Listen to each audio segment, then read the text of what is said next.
Hello everyone, welcome back to the channel Maharaj mastery classes. तो कैसे हैं आप सब? I hope you all good और doing well in their life और अच्छे से अपने एग्जाम की प्रिपरेशन कर रहे होंगे। सो प्रीवियस लेक्चर में हमने साइलेंट फीचर्स किए थे इंडियन कॉन्स्टिट्यूशन के, जो मैंने आपको पार्ट 1 और पार्ट 2 में करवाए थे। ओके, तो आई होप आप सबने उसको एंजॉय किया होगा और उसको अंडरस्टैंड भी किया होगा। अगर आपको कुछ भी डाउट रहता है तो आप कमेंट बॉक्स में अपना डाउट छोड़ सकते हैं, आपको नेक्स्ट लेक्चर में उसका आंसर मिल जाएगा। तो क्रिटिसिज्म ऑफ इंडिया है आज का हमारा टॉपिक, क्योंकि साइलेंट फीचर्स के साथ इंडिया के कॉन्स्टिट्यूशन में अगर कुछ चीज़ें अच्छी हैं तो उसको बुरा कहने वाले भी होंगे। तो वही चीज़ें आज हम डिस्कस करेंगे कि किस किस ने कैसा क्रिटिसिज्म किया इंडियन कॉन्स्टिट्यूशन के लिए।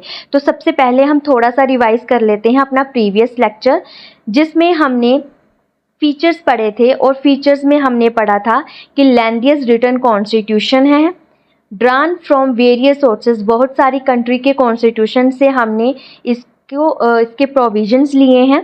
Blend of rigidity and flexibility. Okay, उसके बाद federal system with unitary wise, power का डिवीज़न तो सेंटर और स्टेट में किया गया है, बट ज़्यादा पावर जो है वो यूनिटरी के पास है। उसी के साथ पार्लियामेंट्री फॉर्म ऑफ गवर्नमेंट है हमारे इंडिया में। हमारी जो कॉन्स्टिट्यूशन का नेचर है वो सिंथेसिस ऑफ पार्लियामेंट्री सॉवरेनिटी और जुडिशियल सुप्रीमेसी का है।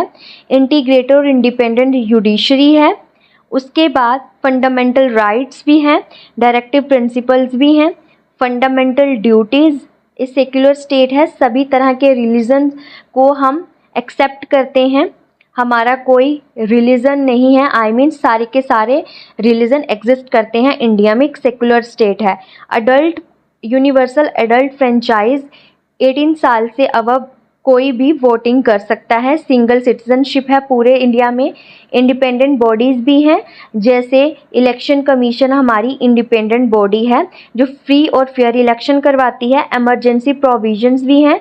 3 टायर गवर्नमेंट है, जैसे सेंटर के नीचे स्टेट और स्टेट के नीचे आपकी लोकल गवर्नमेंट, जैसे पंचायती राज सिस्टम गाँव में और शहरों में municipality system, then cooperative society. तो ये हमने 2 प्रीवियस लेक्चर में इसके साइलेंट फीचर्स के कवर किए थे। आई होप आप सबने उसको अच्छे से समझा होगा। तो चलिए चलते हैं हमारे आज के टॉपिक पर, which is the criticism of the Indian constitution. तो सबसे पहले कर लेते हैं हमारी आज की कोटेशन, क्योंकि काफ़ी टाइम हो गया हमने कोई कोटेशन डिस्कस नहीं की है। तो आज बहुत इंपॉर्टेंट कोटेशन है, इसको आप ध्यान से समझना। Once you change your mindset everything else changes. जैसे ही हम अपनी सोच बदलते हैं वैसे ही हमारी पूरी दुनिया बदलने लगती है। ओके, इसका मतलब क्या है? जब हम चीज़ों को देखने का अपना नज़रिया, अपना माइंडसेट, अपने नज़रिया बदलते हैं, जैसे ही हम पॉजिटिव सोचना शुरू करते हैं, जब भी हम पॉजिटिव सोचना शुरू करते हैं या किसी मुश्किल, किसी भी प्रॉब्लम को एक मौके की तरह देखना सीखते हैं, तो हमारा डिसीज़न, हमारे एक्शन, हमारे जो डिसीज़न हैं, हमारे जो एक्शन हैं वो और पूरी तरह ज़िंदगी का फ्लो बदलने लगते हैं। असल में दुनिया नहीं बदलती, हम चीज़ों को देखने का तरीका बदलते हैं और वही सब कुछ बदल देता है। ओके, तो अगर एग्जाम्पल की बात करें तो एग्जाम्पल, जैसे आपके मन में कोई नेगेटिव थॉट आ रहा है कि आप इस काम को नहीं कर सकते, तो आप उसको एकदम से फ्लिप करो और बोलो कि मैं सीख रहा हूँ और मैं ग्रो कर रहा हूँ। तो इसी पॉजिटिविटी के साथ आपकी दुनिया भी बदलेगी। ओके, तो आई होप आपको इस कोटेशन का मीन समझ आया होगा और इम्प्लीमेंट भी करोगे। तो चलिए चलते हैं हमारे आज के टॉपिक की तरफ, विच इज़ द क्रिटिसिज्म। तो क्रिटिसिज्म में यहाँ पर बोला गया है कि बोर्ड कॉन्स्टिट्यूशन है, अनगांधीयन कॉन्स्टिट्यूशन है, कार्बन कॉपी है, paradise of lawyer, an Indian और एंटी इंडियन है और एलिफेंटाइन साइज है। तो हम एक एक करके हमारे क्रिटिसिज्म को देख लेते हैं। ओके, तो कॉन्स्टिट्यूशन को जब बना तो कॉन्स्टिट्यूट असेंबली के बाद इसकी क्रिटिसाइज भी किया गया। तो क्रिटिसाइज में सबसे पहला क्रिटिसिज्म था कि ये एक बोरोड कॉन्स्टिट्यूशन है। क्रिटिक्स ने ये चीज़ बोली कि इंडियन कॉन्स्टिट्यूशन में कुछ भी नया, कुछ भी ओरिजिनल नहीं है, सब क्या किया गया है, बोरोड किया गया है। बोरोड कॉन्स्टिट्यूशन है, बैग ऑफ बोरिंग है, होच पोच कॉन्स्टिट्यूशन है, ऐसे ऐसे नाम इसको दिए गए हैं। पैच वर्क है और सर्विल डॉक्यूमेंट है जो वर्ल्ड की कॉन्स्टिट्यूशन से लिया गया है। बट ये क्रिटिसिज्म अनफेयर और इलॉजिकल है, क्योंकि इंडिया के फ्रेमर जो कॉन्स्टिट्यूट असेंबली के मेंबर थे, उन्होंने नेसेसरी मॉडिफिकेशन करके फीचर्स की जो दूसरी कंट्री के कॉन्स्टिट्यूशन से लिए गए थे, उनको इंडिया के सूटेबिलिटी के हिसाब से, इंडियन की कंडीशन को देखकर, इंडिया के लोगों को देखकर और कुछ फॉल्ट को अवॉइड करके फिर उसको मॉडिफाई करके ऐड ऑन किया गया था। तो डॉक्टर B.R. अम्बेडकर साहिब बोलते हैं, one like to ask whether there can be anything new in a constitution framed at this hour in the history of the world. तो इस स्टेटमेंट का मतलब क्या है? Doctor B.R. अम्बेडकर कहना चाहते हैं कि जब नई कॉन्स्टिट्यूशन, न्यू कॉन्स्टिट्यूशन को बनाया जा रहा था, तो लोगों के मन में ये सवाल था, ये क्वेश्चंस थे, क्या इसमें कुछ नया होगा, कोई चीज़ न्यू आएगी, कुछ नया हो सकता है?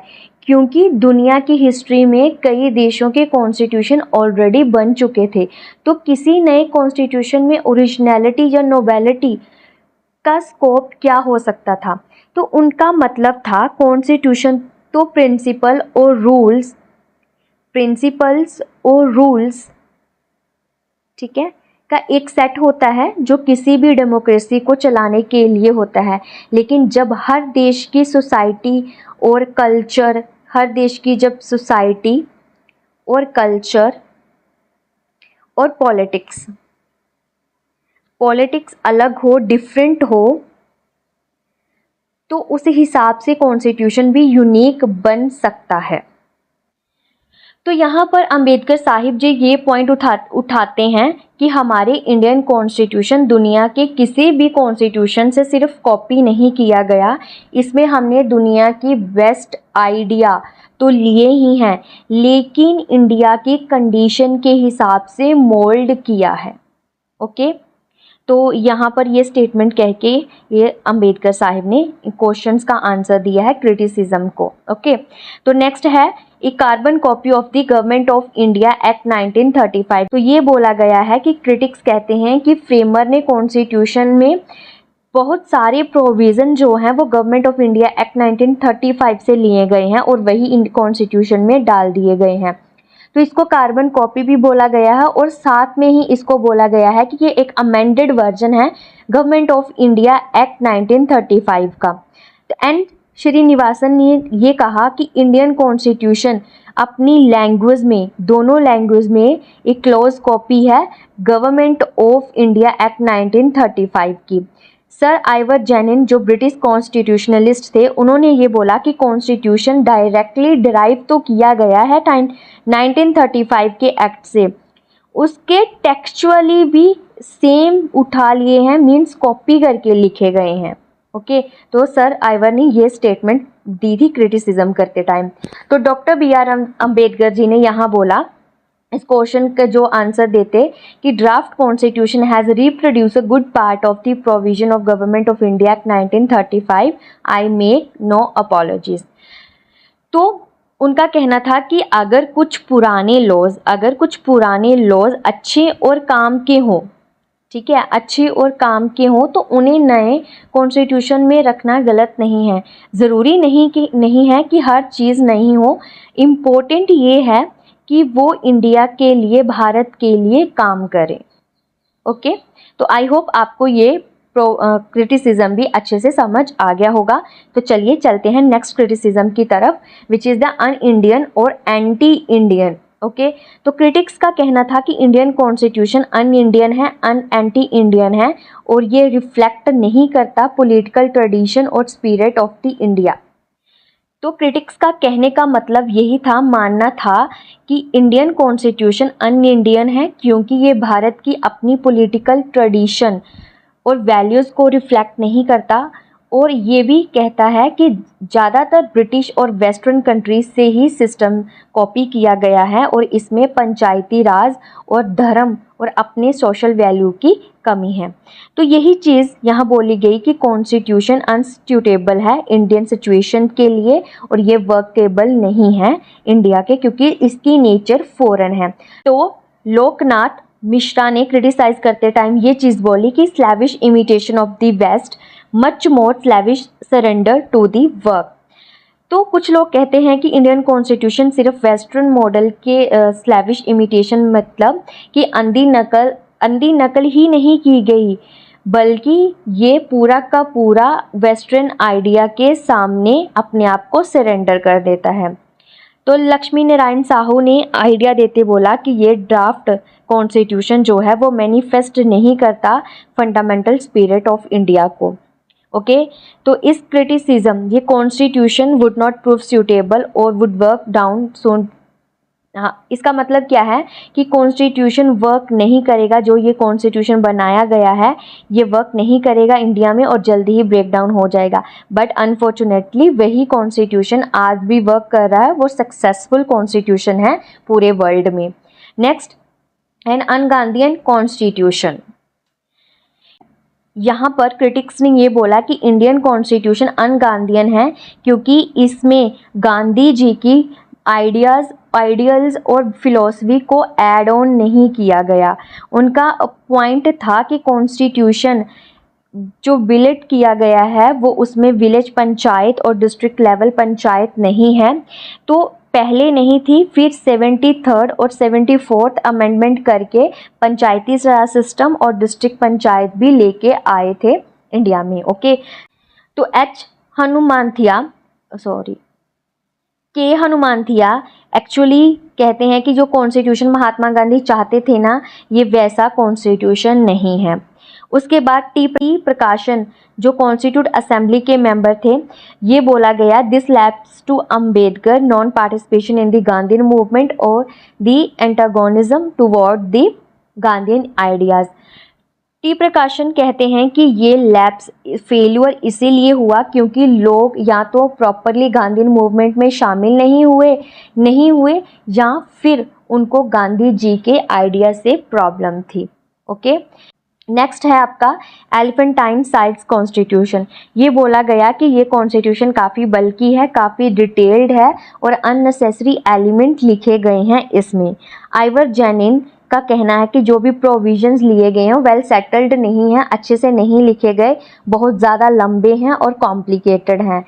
केवी कमत का कहना है कि जो एम्बुलम यूज़ किया गया था असेंबली के लिए वो एलिफेंट था, इसी वजह से ही इसका जो नेचर है एलिफेंटाइन साइज कॉन्स्टिट्यूशन बना है। ओके, तो नेक्स्ट है क्रिटिसिज्म पैराडाइज ऑफ लॉयर।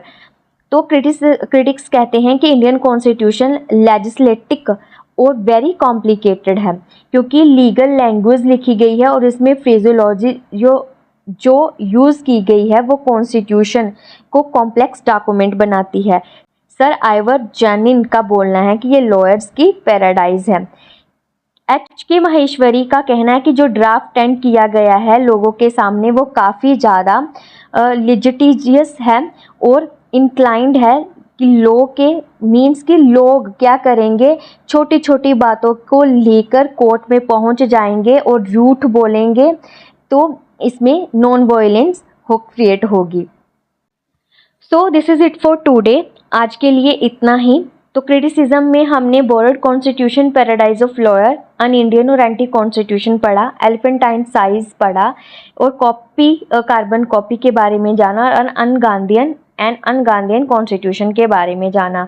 तो आई होप आपको साइलेंट फीचर के साथ साथ इंडियन कॉन्स्टिट्यूशन के क्रिटिसिज्म भी समझ आ गए होंगे और आपने इस लेक्चर को काफ़ी इंजॉय किया होगा। तो मिलते हैं हमारे नेक्स्ट लेक्चर में। नेक्स्ट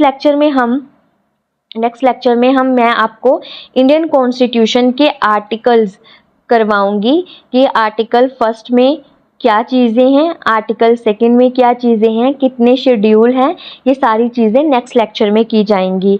तब तक के लिए अगर आपको लेक्चर अच्छा लगा हो तो लाइक करें, शेयर करें, सब्सक्राइब करें मेहराज मास्टरी क्लासेस और मिलते हैं नेक्स्ट लेक्चर में। Bye everyone, thank you everyone, Jai Hind.